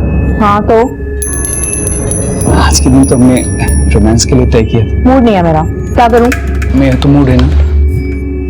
दफा हो जाओ यहाँ से। पहले 3 बच्चे दे रखे हैं, मेरी कमर का कमरा बन चुका है। सारा दिन डाइटिंग करती हूँ और सिर्फ इनके पीछे भागती हूँ। स्वीटी जी ऐसे मत बोलो ना, मैं भी तो इन बच्चों का ख्याल रखता हूँ। हाँ, यही करने लायक हो तुम। इतने नालायक हो कि अब तो तुम्हें देख के मुझे कोई फीलिंग भी नहीं आती है। जाओ यहाँ से, चादर निकालो और सो जाओ नीचे जाके। सर मारना ही होता, सबसे पहले मैं अपनी बीवी स्वीटी जी को मारता। मुझे बहुत तरस आती, हमेशा जलील करती। नैन्सी जी और बुलबुल जी ने तो मेरा कुछ नहीं बिगाड़ा, भला मैं उन्हें क्यों मारूंगा? सर 21 तारीख को मनीष नाई की दुकान से सीधा अपने घर पे चला गया। रात भर उसकी लोकेशन घर पे ही थी। विजय, इस नैन्सी का इस परिवार से कुछ न कुछ तो लेना देना है। अगर पुष्कर और मनीष ये दोनों आदमी नहीं है तो फिर कौन हो सकता है? सर अब तो शरद ही बचता है, क्योंकि शरद दिखने में भी ठीक ठाक है और बुलबुल कुछ खास नहीं। हो सकता है शरद ही नैन्सी के साथ। बाथरूम में तुम्हारे कपड़े रखे, जल्दी चेंज करो, हम लोग घर जाते हैं। डॉक्टर से हमें पता चला कि तुम्हें घर जाने की इजाजत मिल गई है, लेकिन उससे पहले कुछ बातें करनी है। तुम्हारा और नैन्सी का क्या चल रहा था? मेरा और नैन्सी का? ये कैसी बातें कर रहे हैं सर आप मुझ पे शक कर रहे हैं? बुलबुल के लिए मैंने अपनी जान देने की कोशिश की है सर। सुसाइड अटेम्प्ट भी कानूनन जुर्म होता है, इसके लिए भी तुम्हें सजा मिल सकती है। खैर मैं जानता हूं ये सब तुम्हारा नाटक है। नाटक? मैं नाटक क्यों करूंगा सर? मुझे अपने लिए बुलबुल जैसी ही पत्नी चाहिए थी। बिल्कुल सही कह रहा है मेरा बेटा, हमें बुलबुल जैसी बहू चाहिए थी। मैंने ही रिश्ता किया था इसका बुलबुल से, और अखबार में ऐड भी मैंने ही दी थी। क्यों? आपका बेटा तो दिखने में अच्छा खासा है, फिर आपको बुलबुल जैसी बहू क्यों चाहिए थी? वो मेरा बड़ा बेटा पुष्कर, उसकी वजह से। सब मेरा पुष्कर हमेशा से ऐसा नहीं था, लायक बेटा था मेरा, लेकिन एक गलत लड़की से शादी करके अपनी जिंदगी बर्बाद कर दी उसने। उस लड़की की खूबसूरती ने हमें मानो फांस लिया था, और वो गोरी चिट्टी लड़की मेरे बेटे की जिंदगी बर्बाद करके किसी और के साथ भाग गई। बहुत बड़ा सबक सिखा गई वो हम सबको। और तब मैंने तय किया कि अपनी शरद की शादी मैं किसी सीधी सादी साधारण दिखने वाली लड़की से करूंगी। शरद को भी मेरा फैसला मंजूर था। शरद ने अपने बड़े भाई की हालत देखी थी और इसीलिए बुलबुल से इसकी शादी की थी। तो कहीं ऐसा तो नहीं कि शादी शरद की मर्जी से नहीं हुई थी? ऐसा क्यों लगता है? भाई नौटंकी फैमिली है सर, कोई सच नहीं बोलता। हो सकता है बुलबुल से शादी का फैसला माँ का और बेटा खुश ना हो और नैन्सी के साथ अफेयर कर बैठा, और जब बुलबुल को नैन्सी के अफेयर का पता चला तो उसने जलन के मारे नैन्सी को मार दिया और कहीं भाग गई। विजय, मुझे एक थियरी बहुत खींची खींची लगती है, क्योंकि अब तक हमारे पास इसका कोई प्रूफ नहीं है। जिस रात नैन्सी का खून हुआ उस रात शरद के मोबाइल का लोकेशन उसके घर का ही था। सर हो सकता है वो अपने भाई पुष्कर का फोन यूज कर रहा हो, क्योंकि वो तो शराब पीने में डूबा रहता है और उसे क्या पता कौन उसके फोन के साथ क्या कर रहा है। और सर पुष्कर के फोन से नैन्सी को फोन और मैसेजिंग दोनों हुए, और अगर पुष्कर सच बोल रहा है तो फिर इसके पीछे किसका हाथ होगा? एक काम करो, मोबाइल कंपनी से दोनों फोन के बीच हुआ सारा कम्युनिकेशन निकालो। सर हेलो, ठीक है सर। विक्की, स्वीटी और मनीष का बेटा, उसको किसी ने उठा लिया, वो गायब है। सर मैं हर रोज की तरह 2 बजे स्कूल गया था विक्की को लेने, लेकिन वो था ही नहीं वहां पे। सर मैंने उसे हर जगह ढूंढा, लेकिन वो कहीं नहीं मिला। टीचर से पूछा, गार्ड से पूछा, लेकिन पता नहीं वो कहाँ गुम हो गया। सर प्लीज उसे ढूंढ लीजिए सर, प्लीज।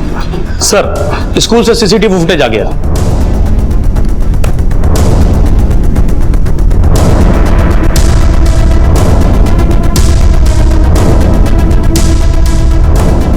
विकी इस बुरखे वाली औरत के साथ गया। मुझे लगता है इस बुरखे वाली औरत को विकी जानता हो, तभी उसके साथ गया। कहीं ये बुरखे वाली औरत बुलबुल तो नहीं है? मुझे हमने जितना बुलबुल के बारे में सुना है, मुझे नहीं लगता कि ये बुलबुल होगी। अब तक इस केस में पुलिस को बुलबुल एक विक्टिम लग रही थी, लेकिन विकी के अपहरण के बाद पुलिस को लगने लगा था कि कहीं इन अपराधों के पीछे बुलबुल तो नहीं। दूसरी तरफ शक के दायरे में बुलबुल का पति शरद भी था। वैसे परिवार का हर सदस्य शक के दायरे में था, लेकिन बड़ा सवाल यह था कि बुलबुल थी कहां।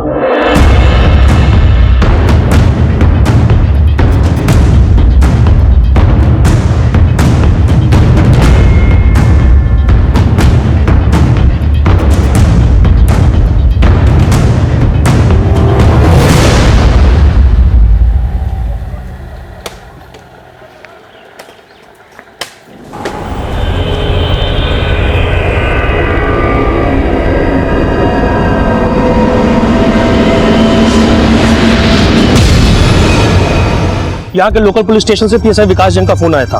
उन्हें एक डेड बॉडी मिली है जो बुलबुल की फोटो से मैच करती। मैंने शिनाख्त की तो बॉडी बुलबुल की है सर। ये देखिए। बॉडी पे कहीं चोट के निशान भी नहीं है, एक्सेप्ट ये स्ट्रैंगुलेशन मार्क्स।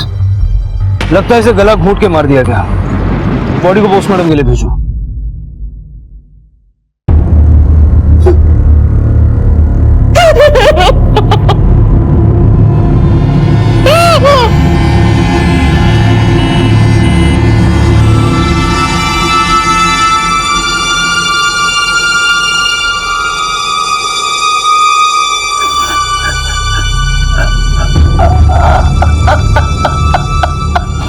सर, बुलबुल की पोस्टमार्टम रिपोर्ट। मौत लगभग उसी वक्त हुई थी जब नैन्सी की मौत हुई थी, रात 12 बजे, और मौत गला घोटने से ही हुई है सर। विकी का किडनैपिंग करने वाली एक बुरखे वाली औरत है, हो सकता है वही खूनी हो। इन तीनों क्राइम्स का कोई ना कोई सिरा जाकर के बुलबुल के परिवार से जुड़ रहा है। सर, ये देखिए, सेक्सुअल असॉल्ट के लिए इन्वेस्टिगेट करते समय क्या सामने है।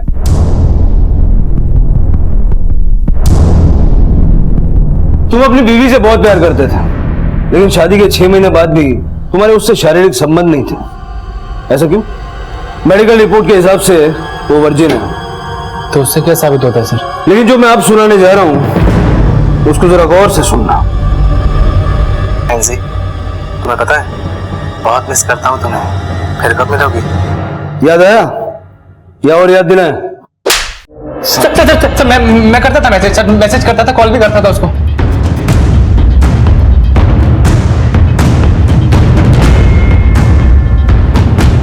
मैंने नैन्सी को देखा सर, अच्छी लगने लगी मुझे। मैं बात करना चाहता था उससे, उसको पटाना चाहता था सर। मैं गहने तूने चुराए थे? नहीं सर, गहने मैंने नहीं चुराए सर। मैं अपने घर के गहने क्यों चुराऊंगा? नैन्सी को देने के लिए? नहीं सर, हमारे घर के हालात इतने भी खराब नहीं थे सर कि अपनी बीवी के गहने चुराऊंगा। 21 अगस्त की रात को क्या हुआ था? मैंने नैन्सी का पीछा किया, उससे बात करना चाहता था मैं। मुझे पता था सर कि वो गाजीपुर के पार्क में जाके बैठती है, मैं भी वहीं गया। लेकिन सर मुझे पता नहीं चला कि कब बुलबुल मेरा पीछा करते करते वहां पहुंच गई। नैन्सी से मिलने आए थे ना? तुम्हें क्या करना है? ऐसा क्या देखते हो आप उसमें जो आपको मुझ में नहीं दिखता है? नैन्सी को देखकर, उससे मिलकर जो होता है ना, मुझे तुझे देखकर कभी हो नहीं सकता है। पत्नी हूँ आपकी, ऐसा कैसे नहीं होता है कुछ भी? सर, मैंने बुलबुल को धक्का दिया और घर चला गया। मैंने पलट कर नहीं देखा सर कि बुलबुल मेरे पीछे आ रही है कि नहीं आ रही है। मैं घर गया, सो गया।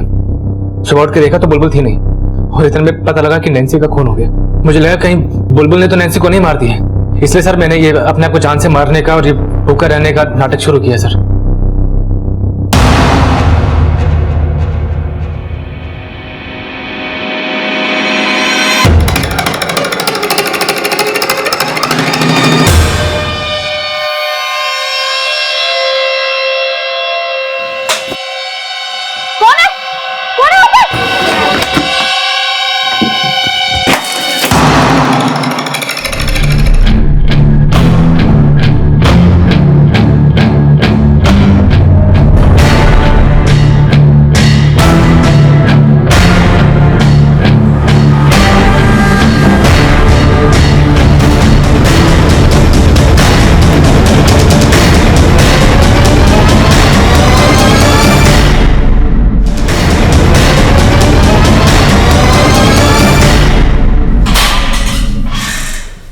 अपनी बहन के कमरे में चोरी छुपे क्यों घुसा था? कुछ नहीं सर, वो मैंने कुछ किताबें नैन्सी को दी थी। किताबें ढूंढने के लिए रात को चोरी से उसके कमरे में घुसा था? तेरी सारी डिटेल्स है हमारे पास। 21 तारीख को जब नैन्सी का मर्डर हुआ तू भी वहीं था। ये तेरे कॉल डिटेल्स सब सच बोल चुके हैं, तू भी सच बोल दे वरना। बताता हूँ। उसके पास वो गहने थे जो शरद ने उसको दिए थे। बुलबुल के गहने? हाँ वही। हाँ सर, मैंने ही बुलबुल के गहने चुराए थे और नैन्सी को दिए थे। तो पहले झूठ के बोला? अपने आप को बचाना चाह रहा था सर। लेकिन शरद बुलबुल के गहने नैन्सी को क्यों देगा? साहब, वो मैंने ही नैन्सी को इस रास्ते पर डाला कि आदमी को कोल्लू बना के पैसे ऐड। खूबसूरत थी वो, मुझे लगा कि शरद को उल्लू बना के वो सारे गहने ले लेगी। उस रात मैं वो गहने ही लेने गया था उससे। गहने दे चल। पर जब मैंने उससे गहने मांगे तो उसने मुझे गहने देने से मना कर दिया, कहने लगी बुलबुल अच्छी लड़की है, उसको धोखा नहीं सकती, इसलिए उसने शरत से गहने नहीं लिए। मुझे लगा झूठ बोल रही है। मैंने उसके बैग में भी चेक किया, उसके बैग में गहने नहीं थे।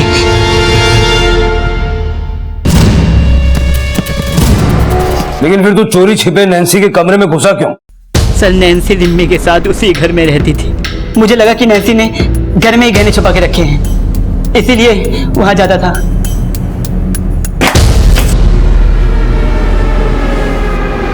हाँ सर, बुलबुल के गहने लेकर तो गया था मैं पार्क में, पर नैन्सी ने लिए नहीं। तो वो गहने हैं कहाँ? मैंने छुपा दिए।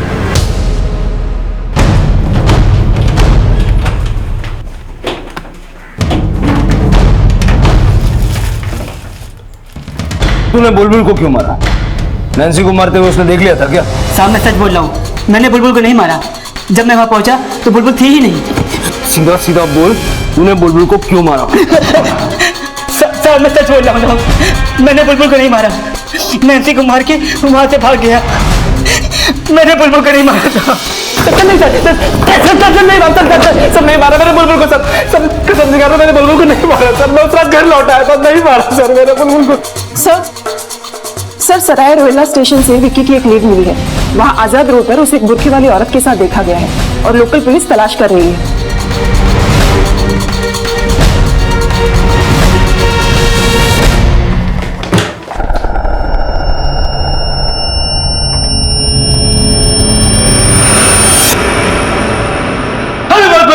जोड़ दीजिए सर। मनीष जी, अपने एक बेटे की किडनैपिंग सीधा सीधा बताओ।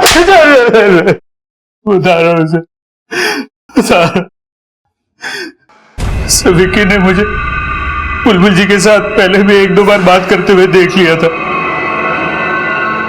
सर, विक्की की आदत थी कि अगर वो कुछ भी देख लेता था तो वो किसी के सामने भी बता देता था। सर, मैं डर गया था कि अगर इन्वेस्टिगेशन के दौरान उसने आप लोगों को सब कुछ बता दिया तो आप लोगों का शक मुझ पर जाएगा। और बुलबुल, उसके साथ क्या किया तूने? कुछ नहीं किया सर। दरअसल मेरी पत्नी अपने पास मुझे पटकते नहीं देती थी। बुलबुल जी का पति भी उसे बहुत धुतकारता था। मुझे लगा कि बुलबुल जी को पटा लेता हूं तो मैं एक दूसरे के साथ खुश रहेंगे। सर जी, जब मैं उस रात दरवाजा बंद करने के लिए गया तो मैंने बुलबुल जी को जाते हुए देखा। मुझे लगा कि ये सही मौका है, अकेले में मैं अपने दिल की बात उन्हें बता दूंगा। बुलबुल जी, आप ठीक तो है ना? हाँ, मैं ठीक हूँ। मुझे आपकी बहुत चिंता हो रही है। देखिए मनीष जी, मैं ठीक हूँ और अभी किसी से कोई बात नहीं करना चाहती। मैं आपका दर्द समझ सकता हूँ, मैं भी कुछ ऐसा ही दर्द बर्दाश्त कर रहा हूँ। मनीष जी, आप मेरे नंदोई हैं, इसलिए आपके हाथ नहीं उठाया। अगर दोबारा ऐसी हरकत की ना, मुझसे बुरा कोई नहीं होगा, याद रखिएगा आप। मेरी बीवी तो हमेशा मेरी बेइज्जती करती थी, फिर उस रात जब बुलबुल जी ने मेरी बेइज्जती की तो मेरे तन बदन में आग लग गई थी। मुझे कुछ समझ में नहीं आ रहा था कि मैं क्या करूं। फिर झट से मैंने उसकी लाश अपनी गाड़ी में डालकर मधु बिहार ले गया, वहीं एक नाले में उसकी लाश को फेंक दिया। तुम पर अपने बेटे की किडनैपिंग और बुलबुल की हत्या का चार्ज लगेगा। सैटरडे की मालिश अब जेल में करवाना।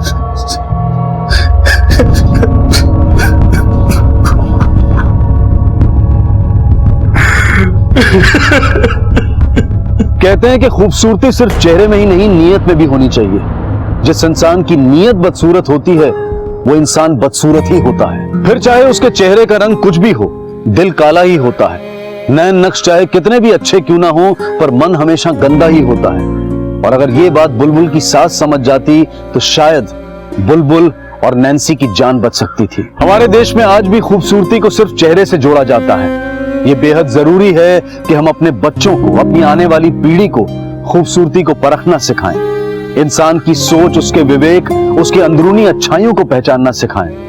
शायद तभी ये सोच मिट सकेगी। इसी विचार के साथ अब मैं अनूप सोनी आपसे विदा लेता हूं। फिर मुलाकात होगी अगले एपिसोड में एक और चौंका देने वाले केस के साथ। तब तक अपना और अपने परिवार का ख्याल रखें और देखते रहें क्राइम पेट्रोल डायल 100। सबक एक को, सीख हम सबको। जय हिंद। इस तरह के और भी एपिसोड देखने के लिए हमारे चैनल को सब्सक्राइब करें और बेल आइकन दबाना ना भूलें।